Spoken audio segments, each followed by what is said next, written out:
Pro Kabaddi League Season 12 Team of the Tournament or கனவு அணி for PKL Season 12 தான் இந்த வீடியோல நம்ம பார்க்க போறோம். எக்கச்சக்கமான பிளேயர்ஸ் பெர்ஃபார்மன்ஸ் பண்ணியிருக்காங்க. தமிழ் தலைவாசிலிருந்து ஏதாச்சும் ஒரு பிளேயருக்கு இந்த டீம்ல வாய்ப்பு இருக்கா அண்ட் சப்ஸ்டிட்யூட்ல யாரெல்லாம் இருக்க போறாங்க, ஒரு தமிழ்நாடு பிளேயர் கன்ஃபார்மா உள்ள இருக்காரு. ஸோ எல்லாமே டீடைல்டா இந்த வீடியோவில் நீங்க தெரிஞ்சுக்கலாம். லேட் பண்ண வேணாம், இப்போ வாங்க வீடியோக்குள்ள போகலாம். சார் சார் ஒரு நிமிஷம் சார் சார் ஒரு நிமிஷம் சார் ஒரு நிமிஷம் சார் ஒரே ஒரு 1 நிமிட்டுங்க. Hello every friends, 1 minute please. So friends, team of the டோர்னமெண்ட்னா என்னன்னா, ஒரு டோர்னமெண்ட் முடிஞ்சதுக்கு அப்புறமா ஸோ அந்த டோர்னமெண்ட்ல இருக்கிற பெஸ்ட்டான பிளேயர்ஸை எடுத்து அந்த டோர்னமெண்ட்டோட பெஸ்ட் டீம்ங்கிற மாதிரி மேக் பண்ணுவாங்க. அந்த வகையில் இந்த PKL சீசன் 12 பொறுத்த வரைக்கும் எக்கச்சக்கமான பிளேயர்ஸ் நல்ல பர்ஃபார்மன்ஸ் கொடுத்துருக்காங்க. டாப் 10 ரைடர்ஸ், டாப் 10 டிஃபெண்டர்ஸ், இந்த லிஸ்ட்டை நம்ம ஆல்ரெடி நம்ம சேனலில் அப்லோட் பண்ணியிருக்கோம். இன்னும் பார்க்கலன்னா பார்த்துட்டு வந்துடுங்க. ஸோ அந்த மாதிரி இதெல்லாம் பேஸ் பண்ணி தான் நம்ம இந்த team of the tournament starting 7 make பண்ண போகிறோம். கூடவே சப்ஸ்டிட்யூட் 7 நான் எடுக்க போகிறேன். ஸோ 14 பிளேயர்ஸ் நம்ம எடுக்க போகிறோம். ஃபர்ஸ்ட் நான் சொல்ல போகிறது லெஃப்ட் கார்னர் பிளேயர். லெஃப்ட் கார்னரை பொறுத்த வரைக்கும் இங்கே ஆப்ஷன்ஸ் நிறைய இருக்கு. ஃபசல் அட்ராச்சலி MVP of the tournament Nitesh Kumar இருக்காரு. இது இல்லாம தீபக் சங்கர் ரீசன்ட் சென்சேஷனல் அவர் தான். இவங்க எல்லாருமே லெஃப்ட் கார்னருக்கு தகுதியான பிளேயர்ஸ் தான் அன்டவுட்டட்லி. பட் என்னோட சாய்ஸ் இங்க தீபக் சங்கர் தான். தீபக் சங்கருக்கு இந்த சீசன் ஒரு டெபியூட்டட் சீசன்.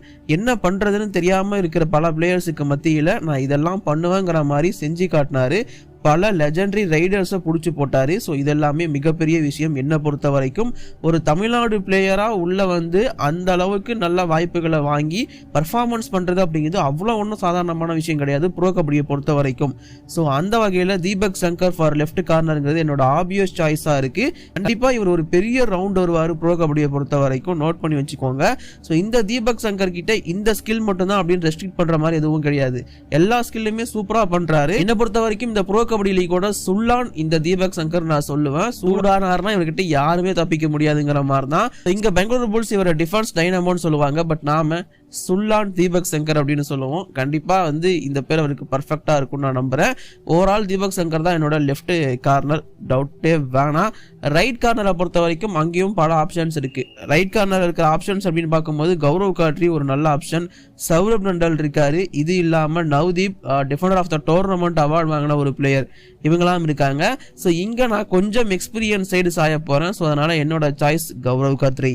எஸ், நவ்தீப் தான் டிஃபெண்டர் ஆஃப் த டோர்னமெண்ட். எல்லாமே எனக்கு புரியாமலாம் இல்லை. பட் ஏன் நான் கௌரவ் காட்ரி போறேன் அப்படின்னா, எனக்கு ஒரு பக்கம் லெஃப்ட் கார்னர்ல தீபக் சங்கர் கொஞ்சம் யங்ஸ்டர் கிடைச்சாச்சு, எனக்கு ரைட் கார்னர்ல கொஞ்சம் எக்ஸ்பீரியன்ஸ் பிளேயர் வேணும்.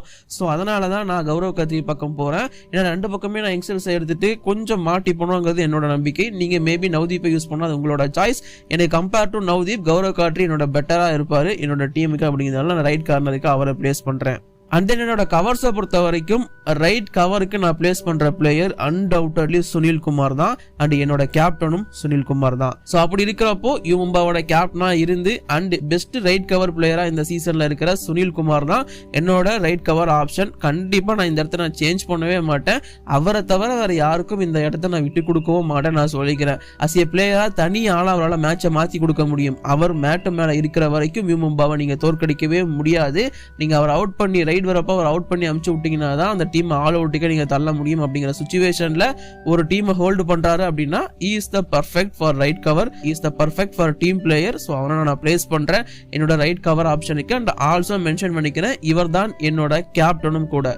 லெஃப்ட் கவரை பொறுத்த வரைக்கும் ஜெய்தீப் தாகியா. இந்த இடத்த இவரை தவிர வேறு யாருக்குமே நம்ம கொடுக்க முடியாது. கண்டிப்பா குர்தீப் சங்வான் மாதிரியான பிளேயர்ஸ்லாம் ஓரளவுக்கு நல்ல பர்ஃபார்மன்ஸ் இந்த பிளேஸ்ல கொடுத்துருக்காங்க. தமிழ் தலைவாசில இருந்து ஆசிஸோட அசிஸ்டுக்கு நம்ம சேர்த்திக்கலாம்.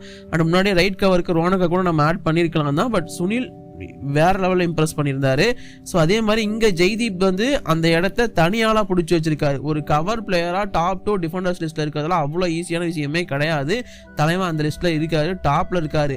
இன்ஃபேக்ட் நவ்தீப் கொஞ்சம் எக்ஸ்ட்ரா போட்டிகள் ஆடல அப்படின்னா இந்த ஜெய்தீப் தாகியா தான் டிஃபெண்டர் ஆஃப் த டோர்னமெண்ட் அவார்டை தட்டி தூக்கி இருப்பாரு. ஒரு cover player defender of the tournament award வாங்குறதுலாம் அவ்வளோ ஒன்றும் ஈஸியான விஷயம் கிடையாது. அதுக்கு பக்கம் வரைக்கும் வந்துட்டு போன Jaideep Dahiya as a captaincy மெட்டீரியலாகவும் இஸ் வேற லெவல். ஹரியானா ஸ்டீலர்ஸை சாம்பியன்ஷிப்புக்கும் லீட் பண்ணியிருக்காரு. இந்த டைம் நாக் அவுட் சுற்றுக்கும் கூட்டு வந்திருக்காரு. இந்த மாதிரி பல விஷயங்கள்ல பல சம்பவங்களை பண்ண ஒரு பிளேயரா இந்த ஜெய்தீப் தாகியா இருந்திருக்காரு. அப்படிங்கும் போது ஸோ என்னோட லெஃப்ட் கவர் சாய்ஸ் கண்டிப்பா ஜெய்தீப் தாகியா அவர் தான், நான் மாற்ற மாட்டேன். தென் ரைடர்ஸை பொறுத்த வரைக்கும் ரைட் இன்னைக்கு அயன் தான். அயன் வந்து அயனை நீங்கள் தவிர்க்கவே முடியாது. இந்த சீசன் 12 இருந்து 316 புள்ளிகள், இதெல்லாம் அவ்வளோ ஈஸியான விஷயம் கிடையாது. இந்த டைம் டோர்னமெண்ட்டை வேற ரொம்ப சுருக்குனாங்க. பட் இருந்தாலும் அந்த 316 புள்ளிகளை அசால்ட்டாக எடுத்து குவிச்சா இருந்தார். அண்ட் இந்த டீமில் இவர் மட்டும் தனியாக தெரிஞ்சிட்டு இருந்தார். 20 புள்ளிகளுக்கு மேலே அசால்ட்டாக எடுத்துட்டு இருந்தார். சூப்பர் 10 எடுக்கவே பல பிளேயர்ஸ் கஷ்டப்படுற 20 எடுத்து தள்ளிட்டு இருந்தார். அயனு ஒரு ப்ராமிசிங் பிளேயர், ஒரு நல்ல ஸ்கில் இருக்கு, எல்லாமே பயங்கரமாக இருக்கு. அண்ட் தென் லெஃப்ட் இன்ன பொறுத்த வரைக்கும் பரத்துடா என்னோட சாய்ஸ். பரத்துடா ஏன் என்னோட சாய்ஸ் அப்படின்னு கேட்டிங்கன்னா, கண்டிப்பாக பரத்துடாவும் ஒரு நல்ல பிளேயர் தான். அவருக்கு கம்பேக் ஒன்று கிடச்சிருக்கு. தெலுங்கு டைட்டன்ஸ் கிருஷ்ணன் கூட அவரை நம்பி எடுத்து அவருக்கு ஒரு கம்பேக்கை கொடுத்துருக்காரு. கண்டிப்பாக பார்க்க நல்லா இருக்கு. அண்ட் பரத்துடாவோட பர்ஃபார்மன்ஸ் பயங்கரமாக இருந்துச்சு. அந்த குவாலிஃபயர் 2ல் தெலுங்கு டைட்டன்ஸ் தோத்ததுக்கு முக்கியமாக பரத்துடா வந்து தோத்ததுக்கு பல பேர் கண்ணீர் வடிச்சாங்க. அந்த மனுஷனுக்காகவாச்சு ஜெயிச்சிருக்கலாம் அப்படின்னு சொல்லிட்டு. ஸோ அந்த அளவுக்கு பரத்துடாவுக்கு அந்த ஃபேம்ங்கிறது இந்த சீசன் பயங்கரமாக பில்டப் ஆச்சு. ஒரு ஃபேமான பிளேயர் நம்ம டீமில் இருந்தால் நல்லா தானே இருக்கும். ஸோ கண்டிப்பாக பரத்துடா லெஃப்ட் இன்ன கொடுப்பேன். நாட் ஜஸ்ட் ஃபேம், கண்டிப்பா பர்ஃபார்மன்ஸும் நல்லா கொடுத்துருக்காரு. அண்ட் ஆல்ரவுண்டராகவும் அவரால் இப்போ டேக்கிள்ஸும் பண்ண முடியுங்கும் போது ஆப்வியஸ் சாய்ஸ். சென்டர் ரைடர் கண்டிப்பா இந்த இடத்துக்கு தேவங்களால தான் நிறைய பேர் பிளேஸ் பண்ணுவேன் அப்படின்னு நினைச்சிருப்பீங்க, இல்லை பிளேஸ் பண்ணியிருக்கணும் அப்படின்னு யோசிச்சிருப்பீங்க. பட் இங்க என்னோட சாய்ஸ் வந்து வேற. நான் வந்து அலிரேசா மிர்சைன் போகிறேன். ஏன் அலிரேசா அப்படின்னு கேட்டிங்கன்னா, அதாவது தேவங்களால் பர்ஃபார்மன்ஸ் பண்ணுவாருங்கிறது நமக்கு தெரியும். அவர் மட்டும் தான் பண்ணுவார், டீம் ஆடாது. ஸோ அப்படி ஒரு சுச்சுவேஷன் அங்கே இருந்துச்சு. பட் பெங்களூரு புல்ஸோட அலிரேசா பர்ஃபார்மன்ஸ் பண்ணுறப்போ ஒட்டுமொத்த டீமே வந்து டர்ன் ஓவர் ஆகி கம்பேக் கொடுத்தாங்க. ஸோ டேபிள் கடைசியில் இருந்த டீம் ஸ்டார்டிங்கில் அவங்க தான் தோல்வி மட்டும் தான் கிடைச்சிட்டு இருந்துச்சு. அதுக்கப்புறமா அலிரேசாவை நம்பி சென்டர் ரைடராக இறக்கி விட்டா அது வேற லெவலில் மாறிச்சு. ஸோ எனக்கு அந்த மாதிரி ஒரு சென்டர் ரைடர் தேவை. அதனால அலிரேசாவை நான் சென்டர் ரைடராக பிளேஸ் பண்ணுறேன். சப்ஸ்டியூட் அப்படின்னு பார்க்கும்போது கண்டிப்பாக தேவங்களால் அவர் சப்ஸ்டியூட்டில் இருப்பார். அது இல்லாமல் அர்ஜுன் தேஷ்வல் அண்ட் ஆதித்யா ஷிண்டே 2 பேரையும் நான் சப்ஸ்டியூட்டில் போடுறேன். கண்டிப்பாக எனக்கு வந்து சப்ஸ்டியூட்டில் வந்து இந்த பிளேயர்ஸ்லாம், இந்த ரைடர்ஸ்லாம் தேவை. அண்ட் டிஃபென்ஸை பொறுத்த ரைட் கவர் பேக்கப்பை பொறுத்த வரைக்கும் எனக்கு தமிழ் தலைவாசில் இருந்து ரோனக் அவர் தான் நான் சப்ஸ்டியூட்டில் வைப்பேன். எனக்கு வந்து இந்த சீசன் அவர் ரொம்ப ப்ராமிசிங்காக பர்ஃபார்மன்ஸ் பண்ண மாதிரி தான் இருந்துச்சு. ஸோ ரைட் கவர் பேக்கப் எனக்கு சப்ஸ்டியூட்டில் வந்து ரோனக்கு. லெஃப்ட் கவர் பேக்கப் அப்படின்னு பார்க்கும்போது கண்டிப்பாக அது குர்தீப் சாங்வான் தான். குர்தீப் சாங்வான் வந்து எந்த டீமுக்கு போனாலும் தனியாக பர்ஃபார்மன்ஸ் பண்ணி காட்டுவார். அதே தான் இந்த டைம் புனேரி பல்டனுக்காகவும் பண்ணியிருந்தாரு. ஸோ அவரை நான் எடுத்துக்கிறேன். அண்ட் லெஃப்ட் கார்னர் பேக்கப் வந்து ஃபசால் அட்ராச்சலி. ஸோ ஃபசால் அட்ராச்சலி ஆப்வியஸாக சூப்பர் பர்ஃபார்மன்ஸ் கொடுத்த ஒரு player. And MEP also. And then right corner backup அப்படின்னு பார்க்கும்போது நான் வந்து நவ்தீப்பை போகிறேன். ஸோ இங்கே நவ்தீப்புக்கு ஒரு கிரெடிட்ஸ் கொடுக்கணும் டெஃபினட் ஆஃப் த டோர்னமெண்ட்டுக்கு. ஸோ இது எல்லாமே என்னோட ஸ்டார்டிங் 7. மேபி நான் முடிஞ்சால் நித்யேஷ்குமார் மாதிரியான பிளேயர்ஸை கூட உள்ள ஆட் பண்ணுவேன். ஏன்னா அவங்களோட பர்ஃபார்மன்ஸும் நல்லா ப்ராமிசிங்காக இருந்துருந்துச்சு. ஸோ இது எல்லாமே என்னோட டீம் ஆஃப் த டோர்னமெண்ட் மட்டும்தான். உங்களோட டீம் ஆஃப் த டோர்னமெண்ட்டை மறக்காம கீழே கமெண்ட் பண்ணுங்க. கண்டிப்பாக நானுமே தெரிஞ்சுக்கிறேன். இப்போதைக்கு இந்த வீடியோ முடிச்சுக்கிறேன் கைஸ். By by, thank you.